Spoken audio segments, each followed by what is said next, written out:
بسم اللہ الرحمن الرحیم۔ السلام علیکم، آپ دیکھ رہے ہیں الف نیوز اور میں ہوں آپ کے ساتھ ماجد علی۔ شامل کرتے ہیں پاکستان اور دنیا بھر سے breaking news headlines. Iran نے ایک بار پھر فضائی حدود مکمل طور پر بند کر دیں، ایمرجنسی کا اعلان۔ ایران نے اچانک اپنی تمام فضائی حدود بین الاقوامی پروازوں کے لیے بند کر دی ہیں، جس سے جنگی کیفیت واضح ہو رہی ہے۔ امریکہ نے دوہری شہریت رکھنے والے شہریوں کو فوری طور پر ایران چھوڑنے کا حکم جاری کر دیا۔ ذرائع کے مطابق ایران کا یہ اقدام ممکنہ اسرائیلی حملے کے پیش نظر کیا گیا ہے۔ ایران نے اپنی ایئر سپیس بند کر کے دشمن کو واضح پیغام دے دیا ہے کہ وہ مکمل طور پر تیار ہے۔ اب صورتحال کسی بھی وقت بڑی جنگ میں ایک بار پھر تبدیل ہو سکتی ہے۔ اسرائیلی دفاعی نظام بری طرح ناکام، صرف 40% میزائل روکے جا سکے۔ ایران کے 500 میزائل حملوں میں اسرائیل صرف 200 میزائل روکنے میں کامیاب ہو سکا۔ اسرائیل کے جدید ترین دفاعی نظام جیسے آئرن ڈوم، ایرو اور ڈیوڈ سلنگ مکمل طور پر ناکام نظر آئے۔ اسرائیلی حکام نے اعتراف کیا کہ اربوں ڈالر جھونکنے کے باوجود بھاری نقصان ہوا ہے۔ یہ اعداد و شمار اسرائیلی دفاعی نظام کی 98% کامیابی کے دعووں کی کلئی کھولتے ہیں۔ ایرانی حملوں نے اسرائیل کی عسکری برتری کو شدید دھچکا پہنچایا ہے۔ ایران کی روس پر تنقید، مکمل شراکت داری کا مطالبہ کر دیا۔ ایرانی پارلیمنٹ نے روس کو تنقید کا نشانہ بناتے ہوئے کہا ہے کہ وہ اس جنگ میں اپنی پوزیشن واضح کرے۔ ایرانی عوام اور حکومت کا مطالبہ ہے کہ روس ایران کی طرح کھل کر میدان میں اترے۔ ایران نے روسی حمایت کو یوکرین کی جنگ کے تناظر میں یاد دلایا اور مدد کا تقاضا کیا۔ روسی خاموشی پر ایران میں شدید غم و غصہ پایا جا رہا ہے۔ اب ایران چاہتا ہے کہ روس امریکہ کی طرح براہ راست حملوں میں حصہ لے۔ ایران کی قوم جنگ پر فخر محسوس کر رہی ہے، سروے نے چونکا دیا۔ حالیہ سروے کے مطابق 77% ایرانی عوام کا کہنا ہے کہ وہ اسرائیل پر حملوں پر فخر محسوس کرتے ہیں۔ اگرچہ شروع میں خوف کے باعث لوگ تہران چھوڑ کر نکلے، لیکن اب قومی جذبہ بیدار ہو چکا ہے۔ ایرانیوں نے اپنے میزائل اور ڈرون کی کارکردگی کو سراہا ہے۔ اب ایران میں سوال اٹھ رہے ہیں کہ حزب اللہ جیسے اتحاد کیوں خاموش ہیں۔ ایرانی قوم چاہتی ہے کہ اتحادی بھی اس آخری جنگ میں کھل کر شامل ہوں۔ ایران اور اسرائیل کی آخری جنگ کا آغاز دنیا بڑے تصادم کی دہلیز پر۔ ایران نے اعلان کیا ہے کہ یہ جنگ آخری ہوگی، یا اسرائیل بچے گا یا ایران۔ ایران نے امریکہ کی نیوکلیر مذاکرات کی پیشکش مسترد کر دی اور IAEA سے بھی تعاون ختم کر دیا۔ B-2 بمبار اور بنکر بسٹر اسرائیل پہنچا دیے گئے جو تباہ کن حملے کا پیش خیمہ ہیں۔ ایرانی وزیر خارجہ نے چالاکی سے کہا ہے کہ ہمارے نیوکلیر پروگرام کو نقصان ہوا تاکہ مزید حملے کا جواز نہ بن سکے۔ اب دنیا کو تیار رہنا ہوگا کیونکہ اگلا حملہ تاریخ کا سب سے بڑا اور خطرناک حملہ ہو سکتا ہے۔ چین کا بھارت کو پہلا بڑا جواب، پانی پر وار۔ چین نے بھارت کے خلاف پہلی بار سخت قدم اٹھاتے ہوئے ستلج دریا کا 70% پانی روک لیا ہے۔ سیٹلائٹ ڈیٹا نے ثابت کیا ہے کہ چینی حدود میں پانی کی مقدار میں شدید کمی واقع ہوئی ہے۔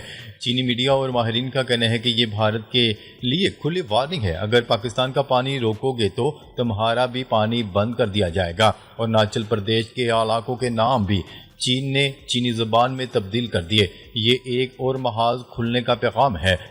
مودی سرکار کو پہلی بڑی آبی ہزیمت کا سامنا، پاکستان کے خلاف چال الٹی پڑ گئی۔ بھارت کی آبی جارحیت پر عالمی عدالت کا فیصلہ، پاکستان تیار بروقت اقدام کے لیے۔ بھارت نے انڈس واٹر ٹریٹی کو ماننے سے انکار کر دیا، جبکہ یہ ہے کہ عالمی عدالت نے پاکستان کے موقف کی تائید کی۔ بھارت بغیر وارننگ پانی کھول کر پاکستان میں سیلابی کیفیت پیدا کر سکتا ہے، جو ایکٹ آف وار کے مترادف ہوگا۔ پاکستان پہلے ہی واضح کر چکا ہے کہ آبی جارحیت کی صورت میں جوابی حملہ ہوگا۔ آپریشن سندور اور بنیان المرصوص کی مثال پاکستان کے رد عمل کا ثبوت ہے۔ اب اگر بھارت نے کوئی چال چلی تو چین اور پاکستان دونوں محاذ پر اس کا منتظر ہوں گے۔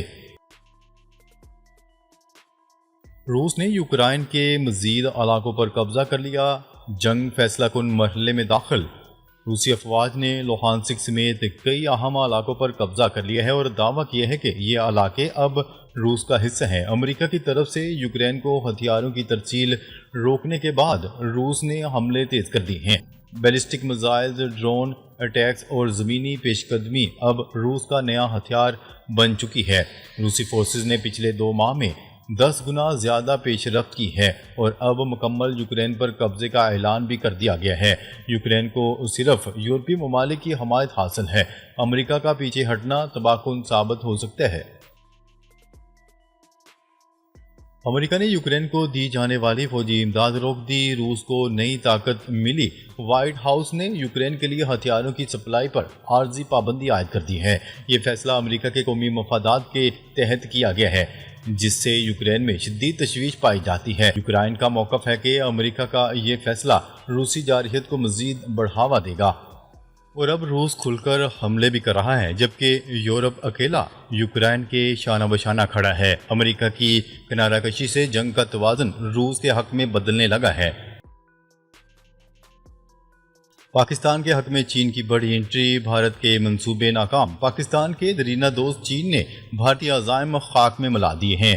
ستلج دریا کا پانی روک کر چین نے واضح پیغام دیا ہے کہ پاکستان سے چھیڑ چھاڑ کا نتیجہ مہنگا پڑے گا۔ چین کی ٹیکنالوجی بھارت سے صدیوں آگے ہے اور وہ بھارت کے پانی پر مکمل کنٹرول رکھتا ہے۔ بھارتی میڈیا نے خود تسلیم کیا ہے کہ پانی میں 75% کمی آ چکی ہے اور یہ چین کی کارروائی کا نتیجہ ہے۔ اب اگر بھارت نے مزید اشتعال انگیزی کی تو چین دوسرا محاذ کھولنے کے لیے تیار ہے۔ دفاعی صلاحیت میں اضافے کے لیے یوکرین کا امریکی کمپنی سے لاکھوں ڈالر کی تیاری کا معاہدہ۔ زیلنسکی نے سماجی رابطے کی ویب سائٹ پر ڈنمارک کے دورے کے دوران لکھا کہ یہ معاہدہ دشمن کے ڈرون اور میزائل تباہ کرنے والے ڈرونز، 4 پنکھوں والے جاسوسی ڈرونز اور طویل فاصلے تک مار کرنے والے حملہ آور ڈرونز کی تیاری پر مشتمل ہوگا۔ سعودی وزیر خارجہ کا امریکی ہم منصب سے ٹیلی فونک رابطہ، علاقائی بین الاقوامی صورتحال پر تبادلہ خیال۔ سعودی وزیر خارجہ شہزادہ فیصل بن فرحان اور امریکی وزیر خارجہ مارکو روبیو کے درمیان رابطے کے دوران علاقائی اور بین الاقوامی صورتحال پر تبادلہ خیال کیا گیا۔ دونوں وزراء خارجہ نے اسٹریٹجک شراکت داری بڑھانے کے طریقوں کا بھی جائزہ لیا۔ امریکہ نے یوکرین کو ہتھیاروں کی فراہمی روکنے کا فیصلہ کر لیا، روس کا خیر مقدم۔ روس اور یوکرین کے درمیان عرصے سے جاری جنگ کے دوران امریکا نے یوکرین کو بعض ہتھیاروں کی فراہمی روکنے کا فیصلہ کر لیا۔ غیر ملکی خبرساں ایجنسی نے بتایا کہ یوکرین کو پیٹریاٹ ایئر ڈیفنس سسٹم اور ہیل فائر میزائلوں کی ترسیل مؤخر کر دی گئی ہے، جو بائیڈن انتظامیہ کے وعدے اب نظر ثانی کے عمل سے گزر رہے ہیں۔ پینٹاگون نے ہتھیاروں کے ذخائر کو کم کرنے پر ان کی فوری ترسیل مناسب قرار دی ہے۔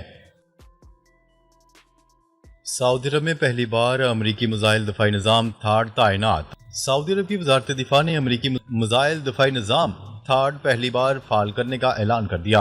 عالمی خبرساں ادارے کی رپورٹ کے مطابق سعودی وزارت دفاع نے تصدیق کی کہ ملک میں امریکی ساختہ میزائل دفاعی نظام تھاڈ کی پہلی تعیناتی کر دی گئی ہے۔ واضح رہے کہ یہ میزائل شکن نظام مختصر اور درمیانے فاصلے تک مار کرنے والے بیلسٹک میزائلوں کو روکنے کے لیے بنایا گیا ہے۔ یوکرائن کے خلاف جنگ میں روس کو بڑا دھچکا۔ یوکرین نے اپنے حالیہ حملوں میں روس کے شہر کورسک میں روسی بحریہ کے نائب سربراہ میجر جنرل میخائل کو ہلاک کر دیا۔ خبرساں ادارے روئٹرز کی رپورٹ کے مطابق میجر جنرل میخائل گوڈکوف نے یوکرین کے خلاف جنگ میں بریگیڈ کی قیادت کی تھی۔ ان کے مارے جانے کی تصدیق مشرقی روسی علاقے کے گورنر نے کی ہے۔ بھارت میں پھنسے F-35 لڑاکا طیارے کو کھول کر برطانیہ منتقل کرنے پر غور۔ بھارتی ریاست کیرالہ میں پھنسنے والے F-35 لڑاکا طیارے کو کھول کر برطانیہ منتقل کرنے پر غور کیا جا رہا ہے۔ بھارتی میڈیا کے مطابق 14 جون کو F-35B اسٹیلتھ لڑاکا طیارے نے تروانتھا پورم ایئرپورٹ پر ہنگامی لینڈنگ کی اور یہ طیارہ HMS Prince of Wales carrier strike group کا حصہ تھا۔ بھارتی میڈیا کے مطابق کیرالہ ساحل کے پاس خراب موسم اور کم فیول کے باعث طیارے کو ہنگامی لینڈنگ کرنا پڑی تھی۔ سعودی عرب اور انڈونیشیا کے درمیان $27 ارب کے معاہدے طے پا گئے۔ سعودی میڈیا کے مطابق یہ معاہدے صاف توانائی، پیٹروکیمیکل، سرمایہ کاری اور ٹیکنالوجی سمیت مختلف شعبوں میں کیے گئے۔ معاہدوں کے مطابق دونوں ممالک کے درمیان اقتصادی تعلقات کو مزید مضبوط بنانا اور خطے میں پائیدار ترقی کو فروغ دینا ہے۔